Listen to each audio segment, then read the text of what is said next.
안녕하십니까?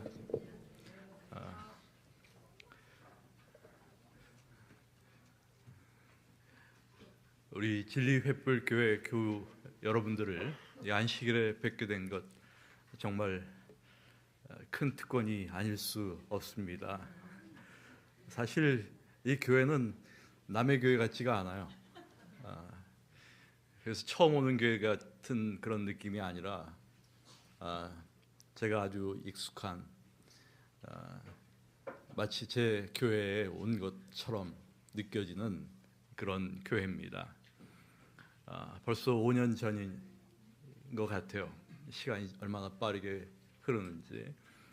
코로나 시절 2년 동안 우리 이 교회에서 우리 정말 제가 존경하는 우리 김대성 목사님과 더불어서 옆에서 조그만 그 일종의 협력 사역을 할 수 있었던 것은 제게 큰 기쁨이었고 즐거움이었습니다.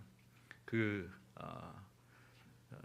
우울한 시기에 유일한 기쁨이 되는 그러한 사역이었고 또 우리 성도들과의 교제였다고 생각합니다. 지난 한 주간 또한 그런 즐거움을 다시 누리게 된 것 얼마나 제게 큰 기쁨이고 또 행복한 일인지 모릅니다. 우리가 마음이 통하는 그리스도를 사랑하는 믿음의 가족들과 함께 같이 지낸다는 것, 그것은 정말 큰 그 즐거움이 아닐 수가 없어요. 성도들과의 말씀의 교제, 그것은 정말 훌륭한 그런 경험이며 큰 제게는 특권이며 축복이었습니다. 사실 이런 교회를 이렇게 여러분들이 다니시는 것은 참 대단하신 것 같아요. 이 교회 참 좋은 교회. 이렇게 빈자리가 없이 꽉 차 있는 교회 이렇게 본 것 제가 참 오래간만이에요. 우리의 예배가 굉장히 생동감 있다는 느낌을 받습니다. 얼라이브한 예배예요. 살아있는 예배. 이런 예배를 우리가 드려야 돼요, 하나님께. 우리는 이 속에서 우리가 믿음의 한 가족이며 그리스도 안에서 연합된 하나님의 백성이라고 하는 사실을 다시 한번 확인합니다. 오늘 교가에서 나온 것처럼 Unity in Christ, 그리스도 안에서의 연합이 실현되는 그런 교회. Living and dying for Christ, 사나 죽으나 주님을 위하여 우리가 살아가는 그러한 신자들의 모임. 여러분, 이 교회가 그런 교회라고 하는 사실을 기억하셔야 합니다. 저는 이 교회는 정말 훌륭한 하나님께서 사랑하시던 그런 교회다, 이렇게 생각이 들어요. 오늘 여러분과 함께 마지막 사경의 말씀을 나누게 된 것 다시 한번 기쁘게 생각합니다. 좀 길 겁니다.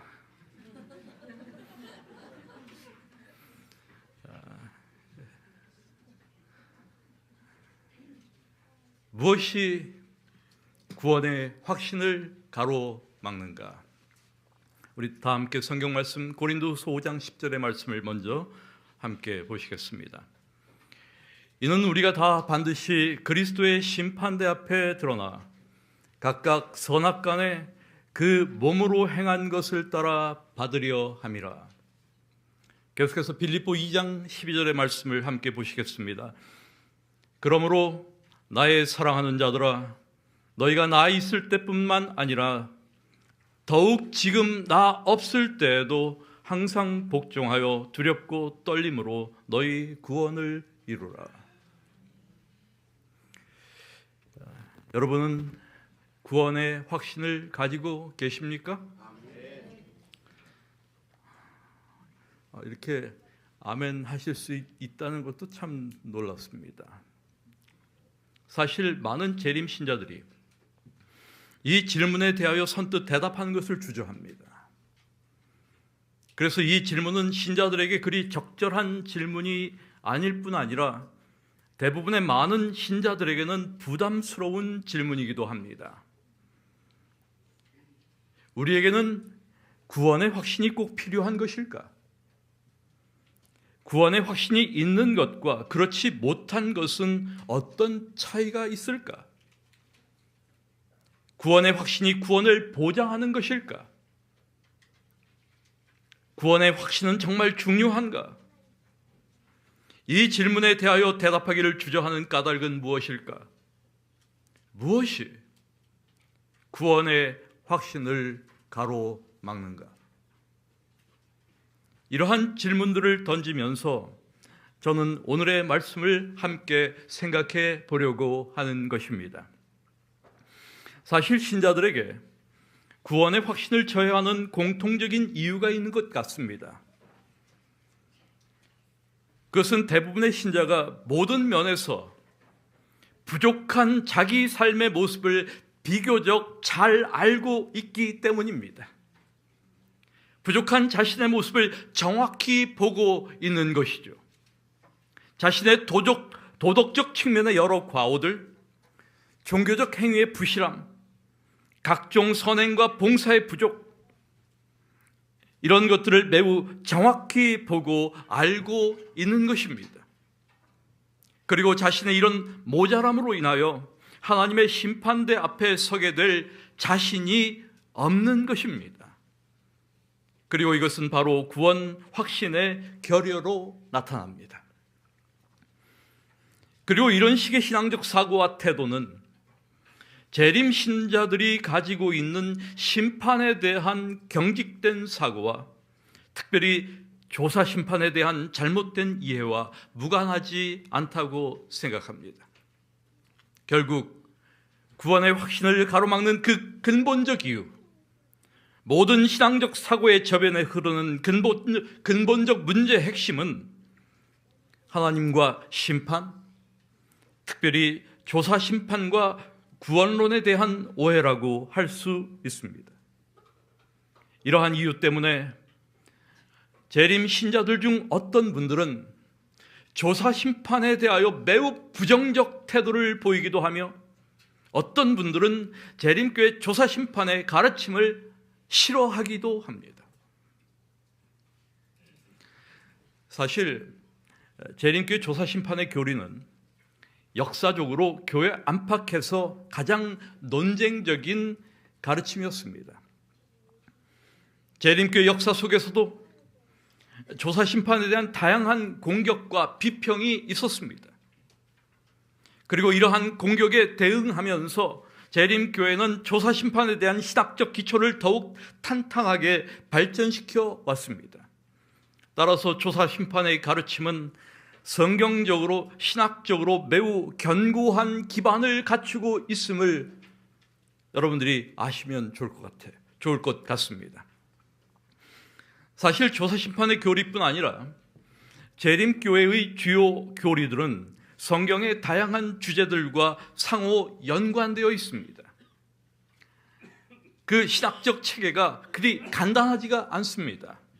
예를 들어서 우리가 안식일을 한번 생각해 보겠습니다. 이 안식이라고 하는 이 주제는 창조에 대한 이해와 관련되어 있습니다. 우리가 복음과 율법의 관계를 제대로 이해해야만 안식일의 의미를 깊이 생각할 수가 있습니다.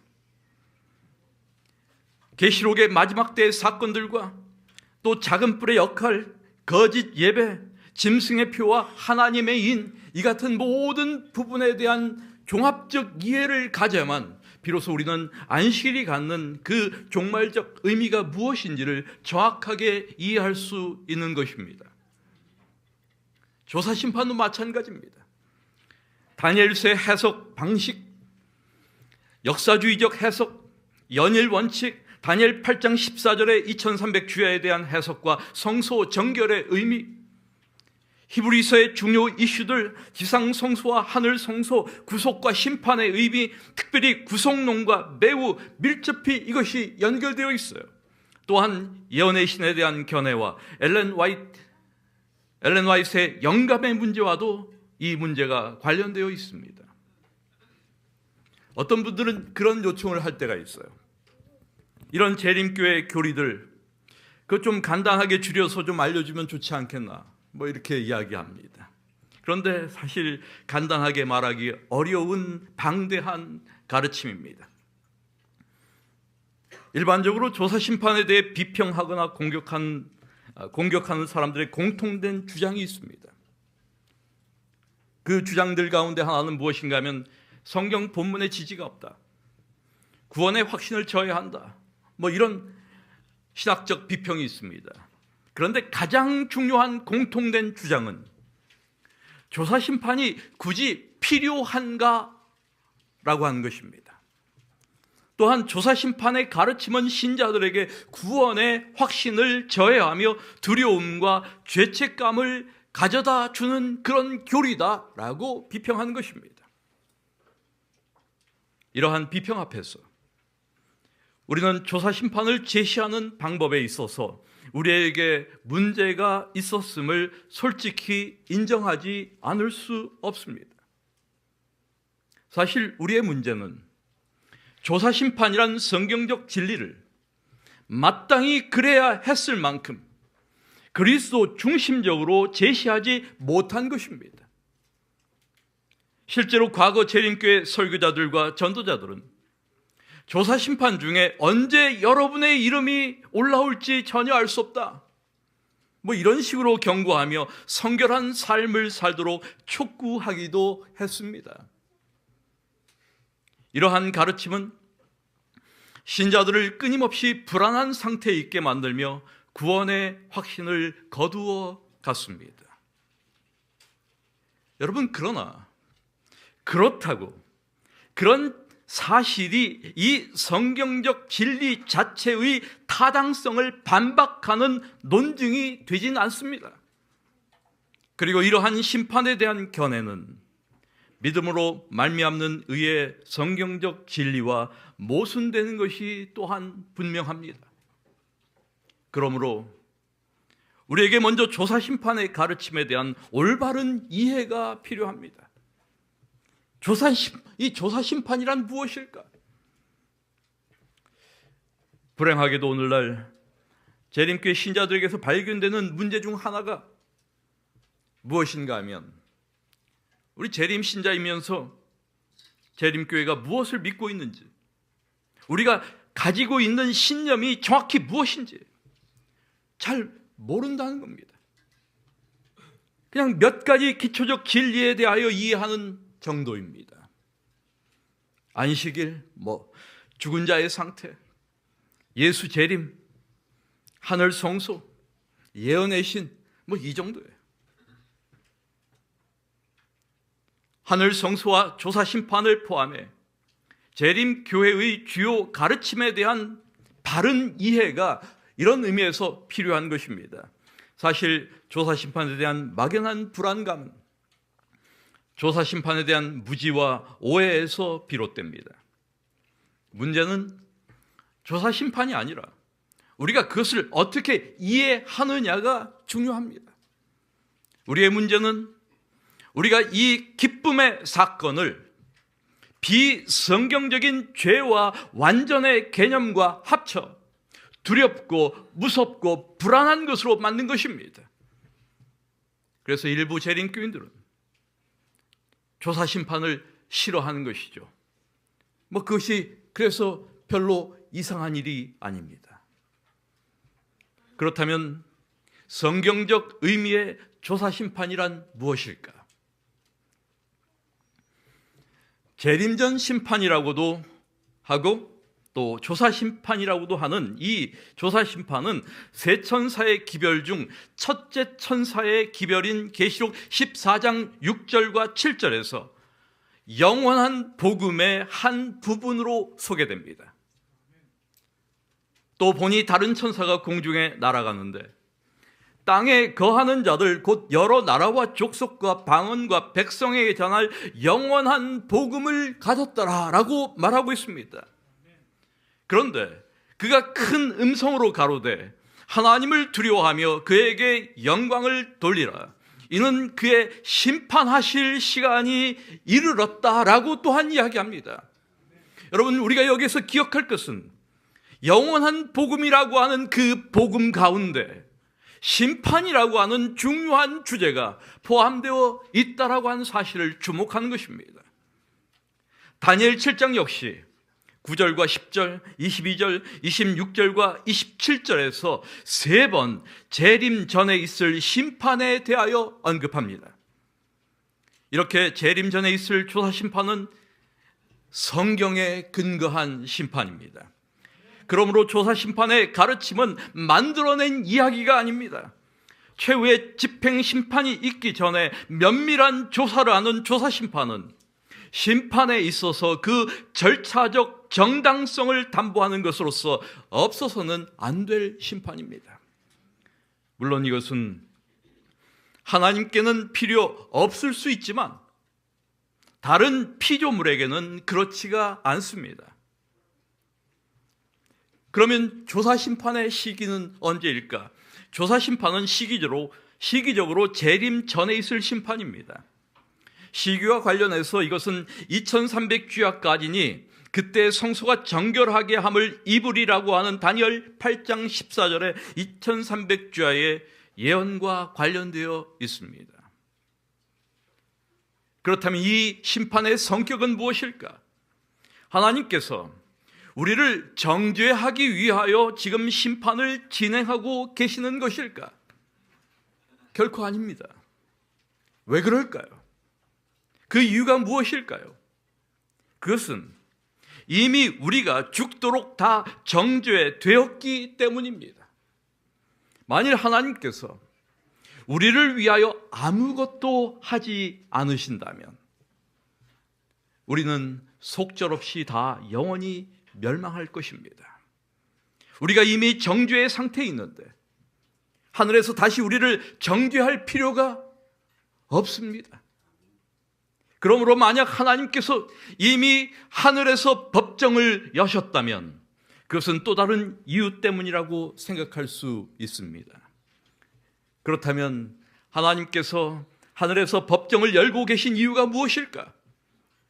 그것은 우리를 구원하기 위해서입니다. 사람들이 조사 심판을 싫어하는 또 다른 이유가 무엇인가? 심판에 대한 부정적인 이해 때문입니다. 심판에 대한 오해 때문입니다. 여러분, 우리는 심판이라는 용어 자체에 대해 대단히 부정적 인식을 가지고 있어요. 그것은 우리가 파괴 혹은 멸절이라고 하는 심판의 부정적 측면만을 생각하기 때문입니다. 우리가 성경적 심판의 본질을 바르게 이해하는 것, 이런 의미에서 대단히 중요합니다. 심판이라고 하는 것은 부정적인 것이 아닙니다. 심판은 대단히 긍정적 의미를 포함하고 있습니다. 그것은 하나님의 품성에 대한 이해와 직결되어 있기 때문입니다. 사실 성경의 심판은 하나님을 대적한 이방인들과 최종적 악인들의 심판을 제외하고는 대부분 모두 다 긍정적인 것입니다. 특별히 성소에서 이루어지는 다니엘 7장의 심판은 성도들을 위한 것입니다. 신원하는 것으로 그들을 의롭게 하는 것, 구원하는 것, 건지시는 것, 옹호하는 것으로 묘사된 심판입니다. 이것은 사사기, 다니엘, 시편을 통하여 우리에게 보여주는 성경적 심판의 의미입니다. 다윗은 이 심판에 대한 의미를 정확하게 이해하고 있었습니다. 그래서 그는 그렇게 기도합니다. 주님, 나를 좀 심판해 주십시오. 그것은 구원을 의미하기 때문이었습니다. 그렇습니다. 여러분, 심판은 좋은 겁니다. 하늘 법정의 모습은 세상 법정과 좀 달라요.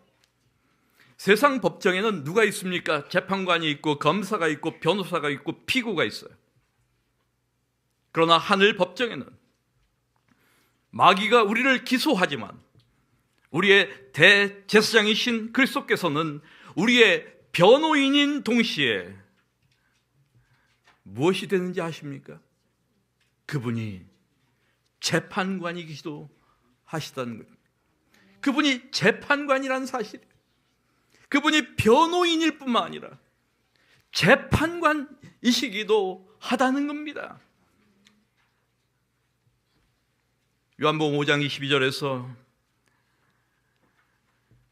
예수님께서 이렇게 말씀하셨습니다. 아버지께서 아무도 심판하지 아니하시고 심판을 다 누구에게 맡기셨다? 아들에게 맡기셨다.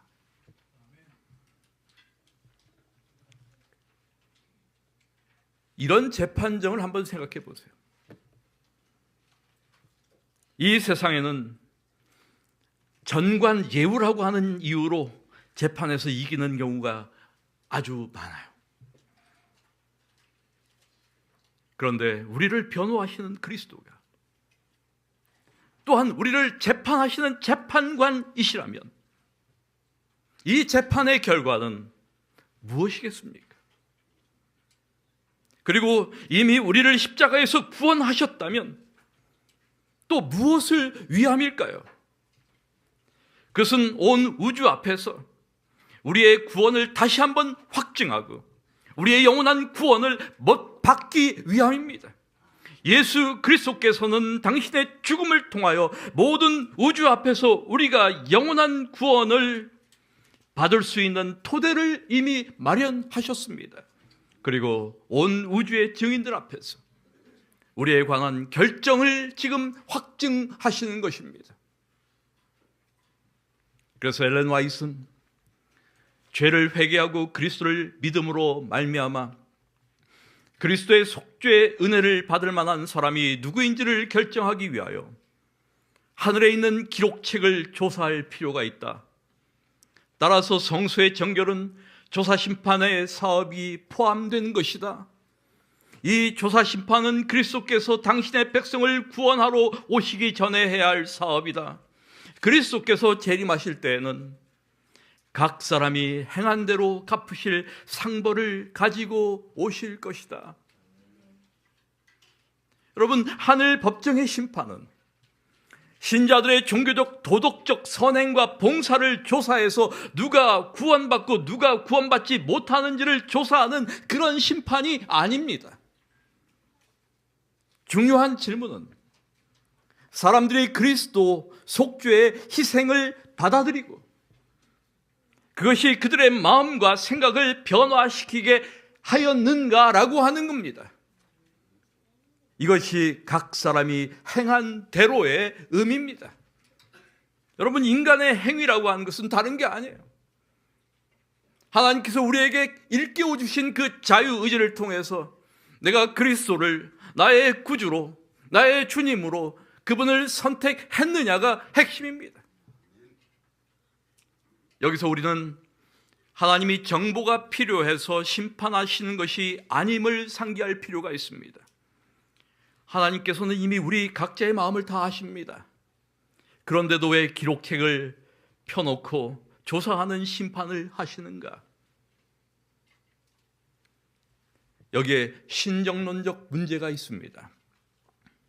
만약 모든 사람이 죄를 범하였고 죄의 삭시 죽음이라면 어떻게 어떤 사람에게는 그들이 받을 가치가 없음에도 은혜를 주시고 다른 이들에게는 정확히 그들이 받아 마땅한 죽음을 주실 수 있을까? 한번 생각해 보세요. 여러분,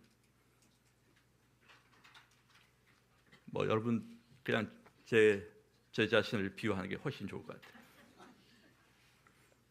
제가 구원받는 것? 그게 타당할까? 사실은 냉정하게 말하면 말이 안 되는 소리입니다. 여러분이 구원받는 것? 나 같은 사람이 구원 못 받으면 누가 구원받아? 이런 생각이 드시는 분 계세요?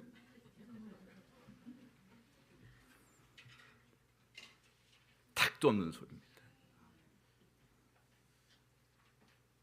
그런데 하나님이 왜 나를 구원하십니까?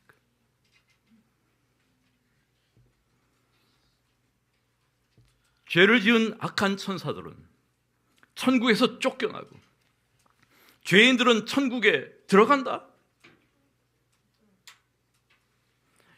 이것은 신정론적 문제를 야기하는 겁니다. 다시 말해서 하나님의 공의와 관련된 문제가 생기는 겁니다. 그러므로 심판과 심판에 관한 책들은 하나님의 공의를 천사들과 온 우주의 거민들에게 보여주는 증거입니다. 이것은 그리스도를 그들의 마음과 생애로 받아들인 사람들에 대한 하나님의 칭의의 기초를 둔 하나님의 공의와 연관되어 있는 겁니다. 여러분, 계시록의 많은 노래들의 큰 이슈가 무엇인지 아십니까? 하나님의 심판에 나타난 하나님의 공의를 찬양하는 것입니다. 하나님의 종 모세의 노래, 어린 양의 노래를 불러 가로되 주 하나님 곧 전능하신 이시여 하시는 일이 크고 기이하시도다. 만국의 왕이시여 주의 길이 의롭고 참되시도다. 주여, 누가 주의 이름을 두려워하지 아니하며 영화롭게 하지 아니하오리까? 오직 주만 거룩하시나이다. 주의 의로우신 일이 나타났음에 만국이 와서 주께 경배하리이다. 여러분, 이 계시록에 나오는 이 모든 하나님을 찬양하는 이 노래는 하나님의 무엇을 찬양합니까? 공의를 찬양하는 것입니다. 계시록 19장 1절과 2절의 말씀입니다. 이후에 내가 들으니 하늘에 허다한 무리의 큰 음성 같은 것이 있어 가로되 할렐루야, 구원과 영광과 능력이 우리 하나님께 있도다. 그의 심판은 참되고 의로운지라. 그가 공의로 심판하며 싸우더라.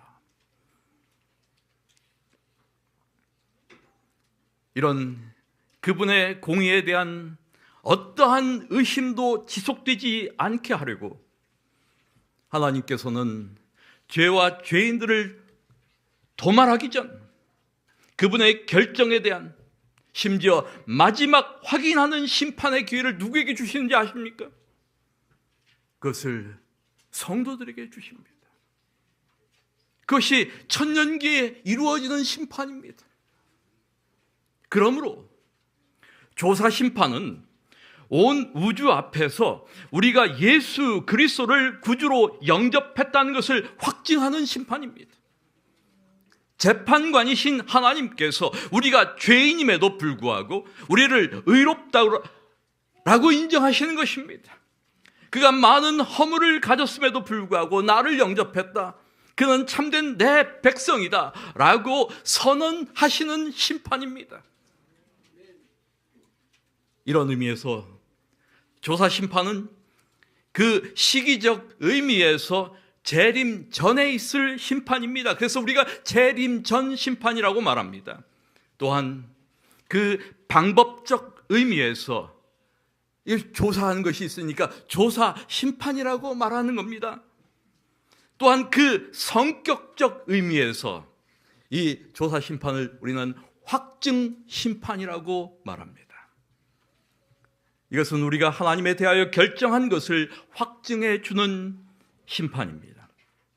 그것은 또한 하나님의 은혜가 우리에게 충분하였음을 증거해 주는 것입니다. 여러분, 하나님의 백성이 심판대 앞에 서는 것은 성경적으로 분명한 사실입니다. 우리가 다 반드시 그리스도의 심판대 앞에 나타나게 돼요. 각각 선악간에 그 몸으로 행한 것을 따라 받으려 함이다라고 사도 바울은 고린도후서 5장 10절에서 말씀하셨습니다.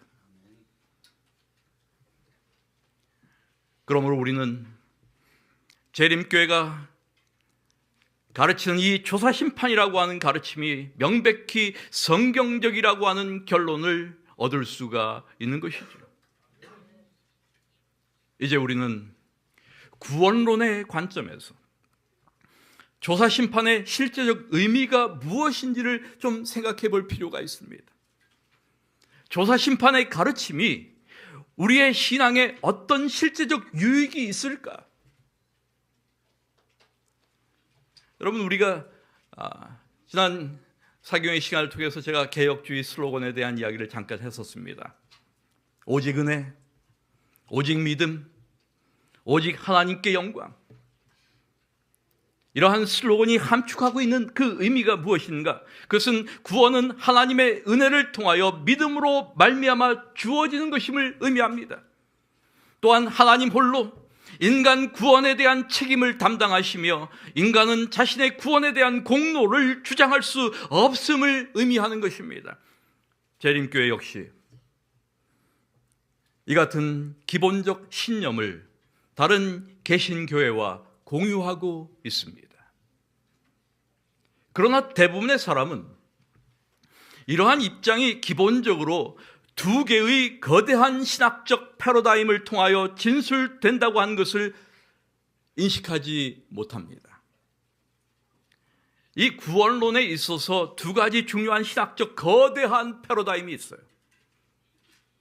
그 두 가지 양대 진영이라고도 이야기할 수 있는 두 가지 패러다임이 있는데, 그 하나는 단동설이라고 하는 하나의 입장이고, 또 다른 하나는 신인 협력설이라고 하는 하나의 입장입니다. 단동설, 영어로 모너지즘이라고 이야기합니다. 이것은 하나님 홀로 인간에게 구원을 제공하신다. 인간은 구원의 과정에 있어서 어떤 역할도 할 수 없다. 인간의 자유의지는 완전히 망가져서 없다. 하나님은 모든 것에 대하여 책임지신다. 하나님의 결정에 인간은 어떤 영향도 끼칠 수가 없다. 한번 얻은 구원은 그러므로 결코 잊어버릴 수가 없다. 잃을 수가 없다. 그래서 사실 어떤 사람들이 구원의 확신을 강하게 주장하는 이유가 바로 여기에 있어요. 한번 구원받으면 영원히 구원받는다는 것이에요. 이것은 전적 은혜의 신학이라고 말할 수 있습니다. 인간은 구원에 있어서 아주 수동적입니다. 하나님의 절대 주권을 강조합니다. 믿음으로 말미암는 칭이라고 하는 것은 인간의 자유의지의 결정이 아니라 구원받았음을 깨닫는 경험이에요. 어제 저녁에 제가 간단하게 루터가 이야기하는 믿음으로 말미암는 의와 우리가 말하는 믿음으로 말미암는 의가 무엇이 다른가에 대하여 잠깐 말씀드렸습니다. 아, 내가 예정됐구나. 이것을 깨닫는 순간 그것이 믿음으로 구원받는 거예요. 모두가 구원받는 소위 보편적 구원론. 그래서 또 어떤 사람은 구원을 받도록, 어떤 사람은 멸망하도록 이미 결정되어 있다고 하는 결정적 예정론. 이 두 가지로 발전했습니다. 그래서 이러한 단동설을 주장하는 많은 학자들이 있어요. 옛날부터. 대표적인 사람이 어거스틴이었습니다. 얀 후스가 그랬습니다. 위클리비 그랬습니다. 루터가 그랬습니다. 칼뱅이 그랬습니다. 지빙글리가 그랬습니다. 대부분의 복음주의적 개신교회가 이 진영에 속해 있습니다. 이러한 단동설은 하나님의 성품에 있어서 사랑과 공의의 불균형이라고 하는 문제를 일으킵니다. 왜 저 사람은 구원하고 왜 저 사람은 멸망시키냐? 이건 전혀 공의롭지가 않은 거예요. 그냥 하나님 마음에 이런 문제를 야기시키는 겁니다. 또한 인간의 도덕적 책임감의 문제가 발생합니다. 하나님께서 나를 예정하셔서 구원하셨는데 내가 뭘 하든 상관이 없어. 그뿐 아니라 하나님의 선택의 증거가 무엇인가? 라고 하는 문제를 우리에게 가져옵니다. 나는 선택받은 것을 어떻게 알 수 있는가의 문제가 발생한다는 뜻입니다. 내가 어떻게 선택받았는지 알 수 있을까? 그 다음 다른 진영이 바로 신인 협력설을 지지하는 진영입니다. 그것을 시너지즘이라고 이야기해요. 시너지즘. 인간은 구원의 과정에 있어 하나님과 협력한다. 구원에 있어서 신인 협력이 필요하다는 뜻입니다. 인간에게 진정한 자유의지가 존재한다. 그런데 이 신인 협력설 안에는 바로 이게 문제가 되는 것입니다. 그 정도에 따라 아주 다양한 입장이 존재해요. 단동설은 하나밖에 없어요. 그 진영에 그 스펙트럼 자체가 없어요. 그냥 단동설이면 단동설이에요. 그런데 이 신인 협력설이라고 하는 이 진영에는 그 폭이 상당히 넓게 퍼져 있어요. 한쪽 극단에는 펠라기우스주의가 있어요. 이것은 정말로 모든 그 신인 협력 가운데 가장 극단에 있는 그러한 입장입니다. 다시 말해서 인간의 구원은 인간의 하나님을 율법을 지킴으로 구원을 받는다라고 하는 완전한 율법주의예요. 또 그 중간에 우리는 이것을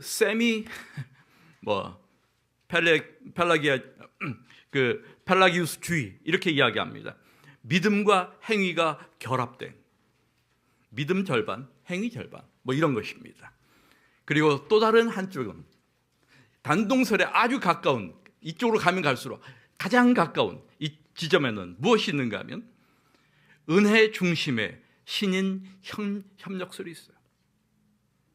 그래서 이 펠라기우스 쪽으로 가면 갈수록 구원의 확신은 없어질 수밖에 없습니다. 그리고 조사심판은 두려운 것이 되는 겁니다. 여러분, 여기서 제가 중요한 질문을 하나 드리는 겁니다. 그러면 재림교회는 어느 진영에 속해 있을까? 우리는 단동설에 속해 있을까? 아니면 신인 협력설 이 진영에 속해 있을까? 우리는 어디 있을까요?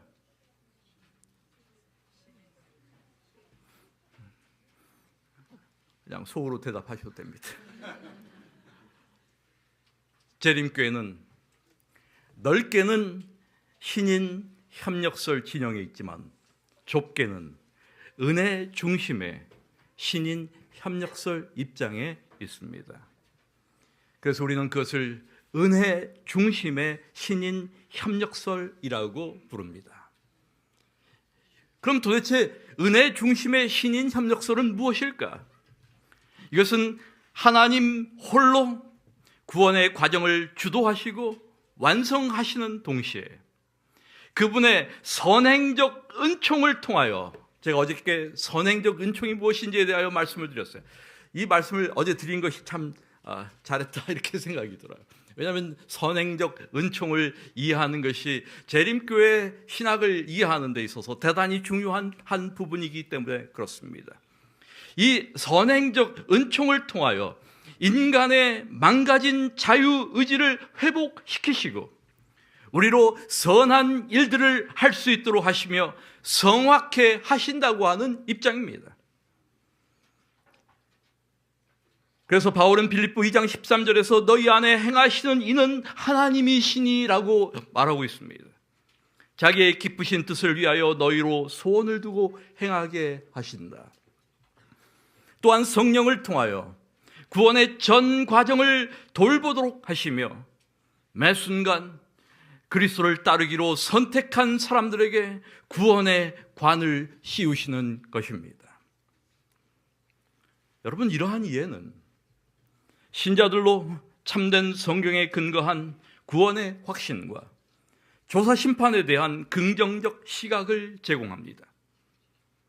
이것은 신자들이 자신의 영적 무력함과 자신의 선한 행위가 자기 구원의 근거가 될 수 없음을 깨닫게 될 때만이 가능한 것입니다.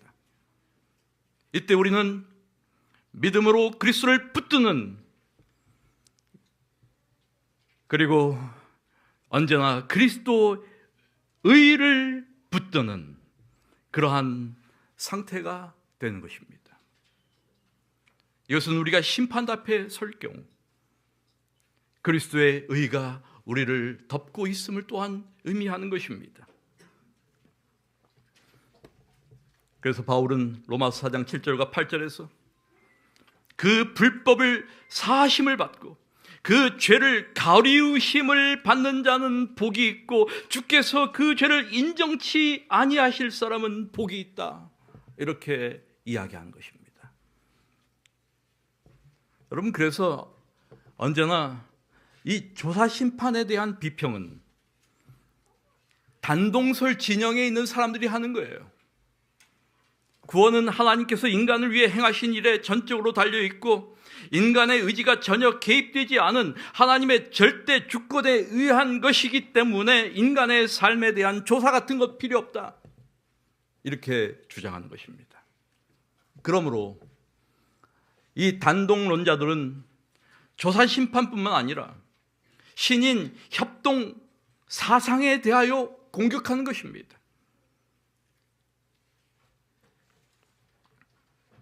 그러나 구원에 있어서 인간의 자유의지가 작용한다면 인간의 선택에 대한 조사가 필수적입니다. 그래서 조사 심판이라고 하는 것은 논리적 귀결입니다.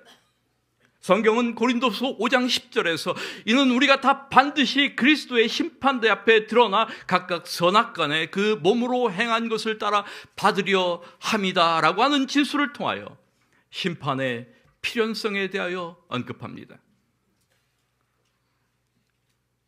이 말씀을 단동설 지지자들은 재림 후의 형벌과 보상을 위한 심판으로 이해하는 것이에요. 그런데 우리는 이것을 재림 전 조사 심판으로 이해하는 것입니다. 여러분, 그러면 우리가 그리스도의 심판대 앞에 선다고 하는 것이 무엇을 의미할까? 계시록에 따르면 첫째 부활과 둘째 부활로 나눠지는 두 번에 걸친 우주적 심판이 있어요. 첫째는 재림의 때 첫째 부활에 의해 의인을 악인으로부터 분리하는 심판입니다. 둘째는 천년기 이후에 있을 둘째 부활에 참여하는 악인들에 대한 최후의 심판입니다. 이런 두 번에 걸친 집행 심판이 있기 전 법정에서의 재판을 추론하는 것은 절차상 지극히 자연스러운 것입니다.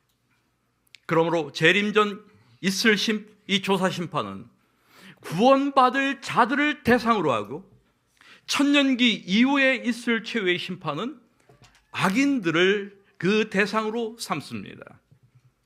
이런 맥락에서 볼 때 하늘에서 있을 조사 심판의 성격이 무엇인지가 자명해집니다. 기소된 죄인은 재판의 판결 없이 의롭게 될 수가 없습니다. 무죄 선고가 필요합니다.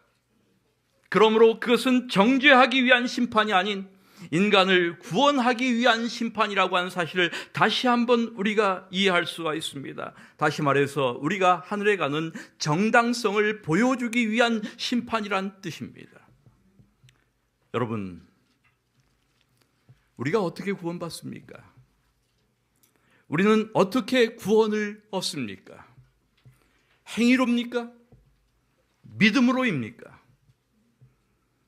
만일 믿음으로 우리가 구원을 받는다고 한다면 조사 심판은 우리의 믿음의 유무를 조사하는 것이 될 것입니다. 만약 행위로라면 우리의 도덕적 행위를 조사하는 것이 될 것입니다. 그러므로 우리의 구원이 자신들의 행위와 그 공로를 통한 것이 아니라면 분명 참된 그리스도인들은 어떤 종류의 두려움도 가질 필요가 없습니다.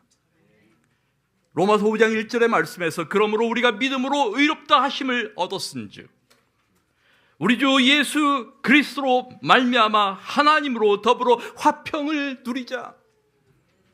여러분, 우리는 하나님과 더불어 화평을 누리는 백성들입니다. 로마서 8장 1절의 말씀, 그러므로 이제 그리스도 예수 안에 있는 자에게는 결코 정죄함이 없다. 요한복음 3장 36절의 말씀입니다. 아들을 믿는 자는 영생이 있고 우리 모두에게 가장 위안이 되는 약속들이 아닐 수가 없습니다. 그렇다면 조사심판의 교리를 아는 것과 모르는 것의 차이는 무엇일까? 조사심판의 교리는 신학적 필요를 위한 것일까?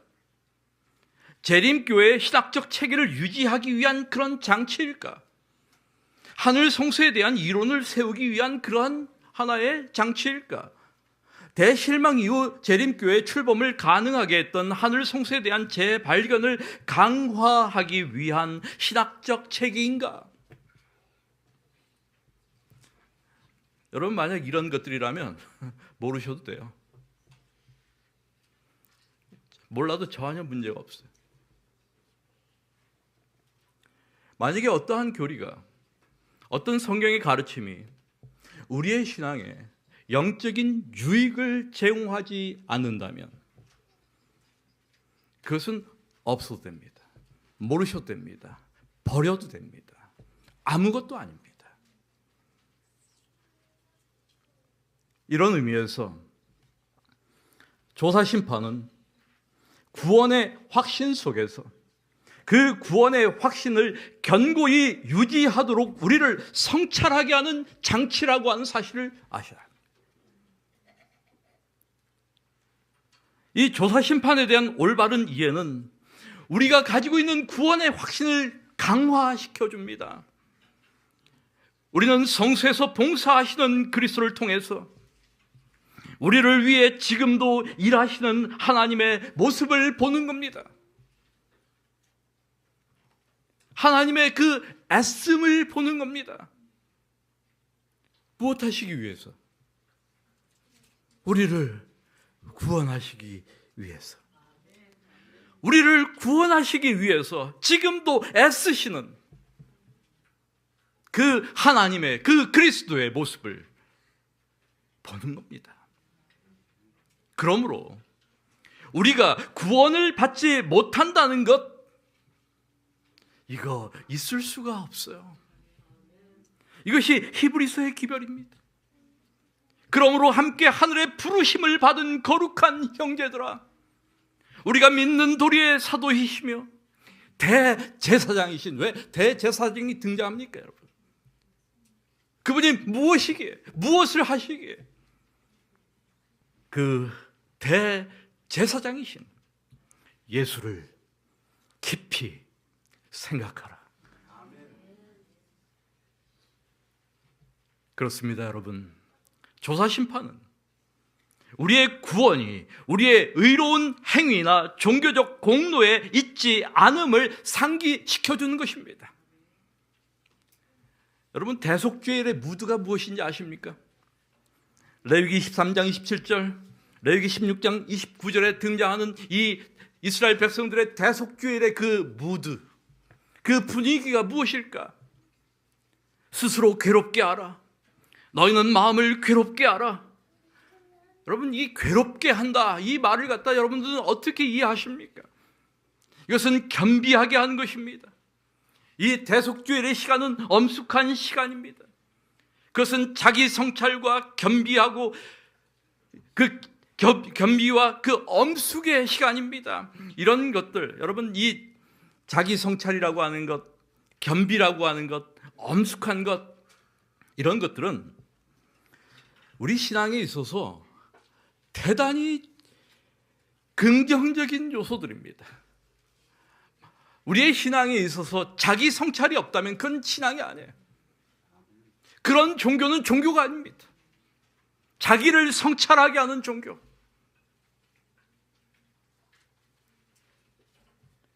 겸비해지는 그런 시간.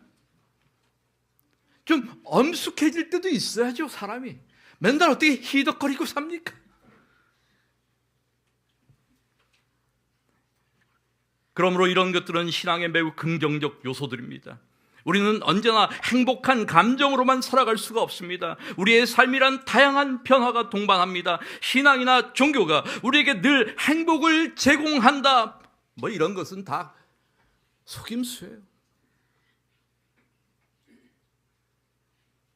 우리의 삶에는 즐거움과 기쁨의 순간들이 있지만 때로는 진지한, 엄숙한, 자기 성찰의 시간이 있어야 되는 겁니다. 이 안식일은 우리를 돌아보는, 우리를 성찰하는 그런 진지한, 그런 엄숙한 시간이기도 한 겁니다.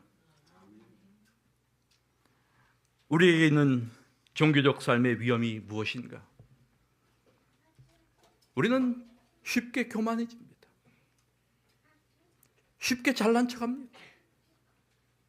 우리는 쉽게 자기 만족에 빠집니다. 우리는 우리가 한 모든 일들에 대하여, 우리의 공로에 대하여 자랑하지 않으면 입이 근지러 견딜 수가 없는 존재들입니다. 내가 조그만 열심을 보여도, 내가 무엇인가 좀 남들보다 나아 보이는 종교적 행위를 우리가 한다고 한다면 그거 말하고 싶지 않아서 견딜 수가 없는 겁니다. 내가 조금 기도를 많이 하면 많은 사람들은 내가 기도 많이 하는 것을 드러냅니다. 여러분, 우리가 그런 존재입니다. 그래서 바울은 권면한 겁니다. 그러므로 나의 사랑하는 자들아, 너희가 나 있을 때뿐 아니라 더욱 지금 나 없을 때도 항상 복종하여 두렵고 떨림으로 너희 구원을 이루라. 이 말은 많은 사람들이 오해해요. 야, 내 공로로 구원을 받으라고 하는 말이구나, 이렇게 오해하는 겁니다. 그러나 이 말의 진정한 의미가 그런 게 아니에요. 무슨 바울이 내 공로로 구원을 이루라고 그렇게 이야기합니까? 그것 아닙니다. 자기 성찰을 통해 교만과 자기 만족과 공로에 대한 자랑을 내려놓고 그것을 방지하라고 하는 교훈입니다. 우리가 함부로 살 수 없도록 하나님을 기만하는 삶을 살 수 없게 하는 경솔하고 부정직한 삶의 방식과 태도를 경계하는 겁니다. 신앙에 있어서 도덕적 성숙, 여러분, 그것은 하나님의 은혜의 선물입니다. 엘렌 화이트는 이렇게 말합니다. 하나님의 백성들은 성소 문제와 조사 심판에 관한 문제를 분명히 이해해야 할 것이다. 그들은 그들의 크신 대제사장의 위치와 사업에 대하여 그들 스스로 알아야 한다. 그렇지 못하면 그들은 이 시대에 필요한 신앙을 활용하거나 하나님께서 그들에게 차지하기를 바라시는 그 위치를 채우지 못하게 될 것이다. 각 사람은 영혼을 구원하든지 잃어버리든지 할 것이다.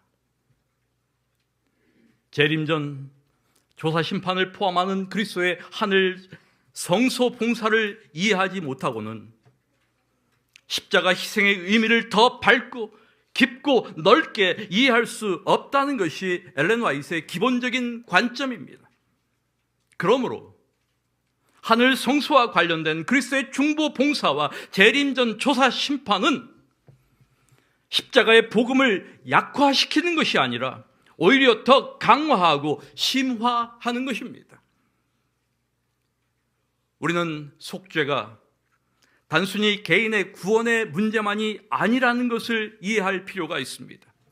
그것은 우주적 문제입니다. 그리스도의 십자가는 그 속죄의 기초이며 그 최종적 결과는 온 우주의 정결이라고 하는 사실을 또한 기억해야 합니다. 속죄의 개인적 국면과 우주적 국면에 대한 이해가 필요하다는 뜻입니다. 개인적 차원의 속죄는 개인의 생애가 끝날 때 결정됩니다. 그러나 죄의 우주적 처리는 사단과 죄인들의 완전한 멸절을 통하여 종결됩니다. 이러한 속죄의 과정 속에서 죄를 도말하는 것과 함께 중요하게 밝혀져야 할 한 문제가 있습니다. 그것이 다름 아니라 하나님의 성품입니다. 그리고 이것은 대쟁투의 중요한 쟁점이기도 합니다. 그래서 속죄가 개인적 차원의 문제라면 사실 조사 심판 불필요합니다. 그러나 속죄가 우주론적 문제라면 이 우주적 문제라면 조사심판은 우리를 위해서라기보다 우주에 타락하지 않은 존재들에게 하나님의 공의를 드러내기 위한 하나님의 필수적인 조치입니다. 여러분, 이 땅에서 우리가 구원의 확신을 갖는 것은 가능할까? 사실 우리가 이 땅에서 절대적이며 완전한 구원의 확신을 갖는 것은 불가능합니다. 우리의 구원의 확신의 유무나 크기가 구원을 결정하지도 않습니다. 그러나 믿음이란 보지 못하는 것에 대한 확신입니다.